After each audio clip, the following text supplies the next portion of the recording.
Here's a quick step-by-step guide on how to connect Phantom Wallet and place a trade on dYdX. Head over to dYdX.trade and hit Connect Wallet. Select Phantom from the list and approve the connection request in your wallet, which is free to sign.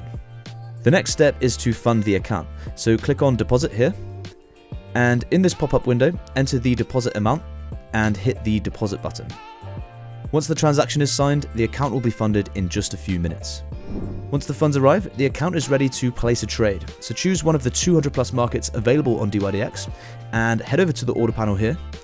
Select buy for a long position or sell for a short position. Pick an order type and enter the trade size. Adjust the leverage if needed and hit place order. Once the order is filled, the open position will appear here under this position tab.